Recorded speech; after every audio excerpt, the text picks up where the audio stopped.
नमस्कार. आज दिनांक 13 एप्रिल. जगभरात आणि मुख्यत्वे भारतात आजच्या दिवशी घडलेल्या महत्त्वपूर्ण घडामोडींचा आढावा घेऊया या भागात. मी रुपाली गोवंडे आणि तुम्ही बघताय रुतम मराठी दिनविशेष. 13 एप्रिल 1919 रोजी ब्रिटिशांनी जालियनवाला बागेत निरपराध भारतीयांवर गोळीबार केला.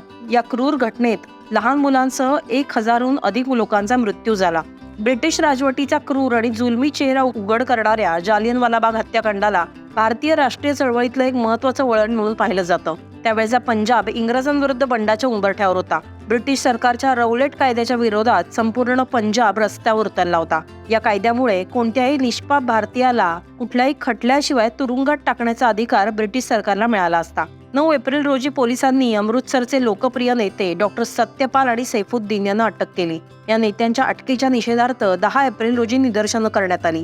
त्यामध्येही ब्रिटिश पोलिसांच्या गोळीबारात अनेक आंदोलक मारले गेले. परिस्थिती बिघडत असल्याचं पाहून ब्रिटिश सरकारनं पंजाबमध्ये मार्शल लॉ लागू करून टाकला आणि कायदा आणि सुव्यवस्थेची जबाबदारी ब्रिगेडियर जनरल डायर यांच्याकडे सोपवण्यात आली. पण तरीही निदर्शनं थांबली नाहीत.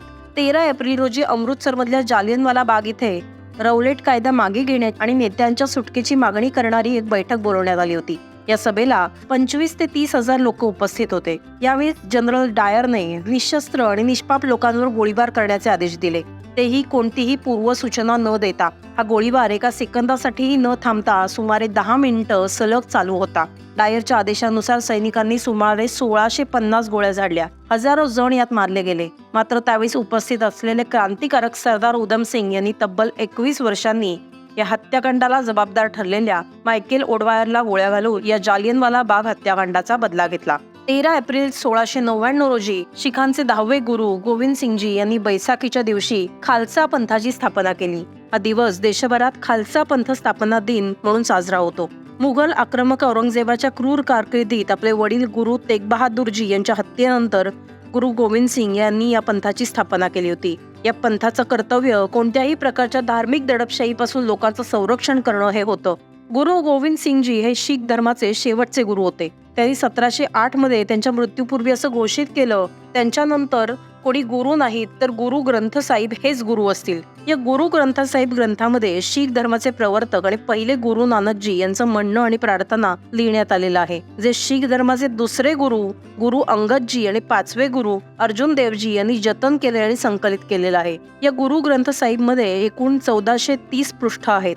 ऑपरेशन मेघदूत हे भारतीय लष्करानं 13 एप्रिल 1984 रोजी सुरू केलं होतं. या लष्करी कारवाई अंतर्गत जगातली सर्वात उंच युद्धभूमी असलेल्या सियाचीनवर भारतीय जवानांनी विजयाची पताका फडकवली. आज या मोहिमेला 40 वर्ष पूर्ण होत आहेत.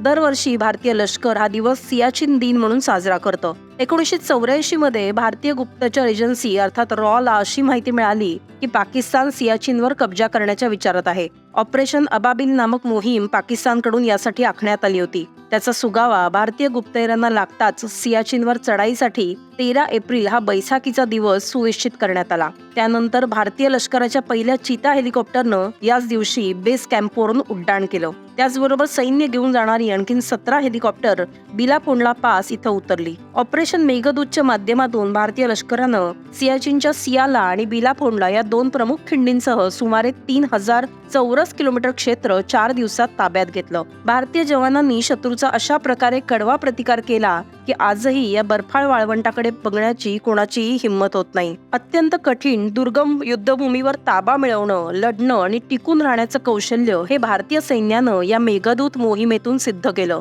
सध्या भारतीय लष्कर हे जगातलं पहिलं आणि एकमेव सैन्य आहे जे इतक्या उंचीवर रणगाडे आणि इतर लष्करी उपकरणं पोहोचवण्यात यशस्वी ठरलंय. 13 एप्रिल 1948 रोजी भुवनेश्वरला ओडिशाची नवीन राजधानी म्हणून मान्यता मिळाली. तत्कालीन पंतप्रधान नेहरू यांनी त्याची पायाभरणी केली होती. त्यानंतर 19 ऑगस्ट 1949 रोजी भुवनेश्वर हे पूर्णपणे ओडिशाची राजधानी बनलं.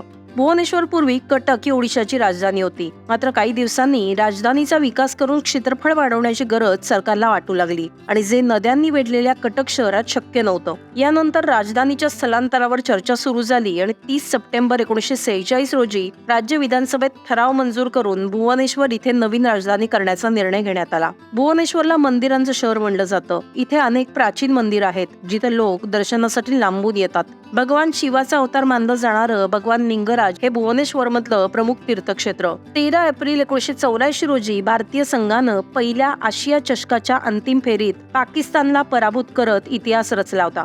UAEच्या शारजा इथे प्रथमच या आशिया कपचं आयोजन करण्यात आलं होतं. अंतिम सामन्यात भारताने प्रथम फलंदाजी करताना 4 गडी गमवून 188 धावा केल्या आणि प्रत्युत्तरात पाकिस्तानचा संघ 134 धावांवर गडगडला. भारतानं हा सामना 54 धावांनी जिंकला. भारतानं आतापर्यंत ही आशिया चषक स्पर्धा विक्रमी 7 वेळेला जिंकली आहे. पहिल्या आशिया चषकाच्या अंतिम सामन्यात सुरिंदर खन्नाला त्याच्या उत्कृष्ट फलंदाजीसाठी सामनावीर म्हणून गौरवण्यात आलं होतं. 13 एप्रिल 1895 साली भारतातले वैद्यकीय संशोधनाचे जनक आणि कर्करोग तज्ज्ञ वसंत रामजी खानोलकर यांचा जन्म रत्नागिरी जवळच्या गावात झाला. पद्मभूषण पुरस्कार सन्मानित भारतीय पॅथॉलॉजिस्ट असणारे खानोलकर यांनी कर्करोग, रक्तगट आणि कुष्ठरोग यासारख्या साथींच्या आजाराचं संशोधन करण्यात आपलं महत्त्वपूर्ण योगदान दिलं. त्यांनी वैद्यकशास्त्रातली वैज्ञानिक चळवळ उभारली. यातूनच national institute for research in reproductive health आणि नॅशनल इन्स्टिट्यूट ऑफ इम्युनोहिमॅटॉलॉजी या संस्था निर्माण झाल्या. इंटरनॅशनल युनियन अगेन्स्ट कॅन्सर या जागतिक संस्थेच्या स्थापनेतही त्यांनी मोलाची कामगिरी बजावली.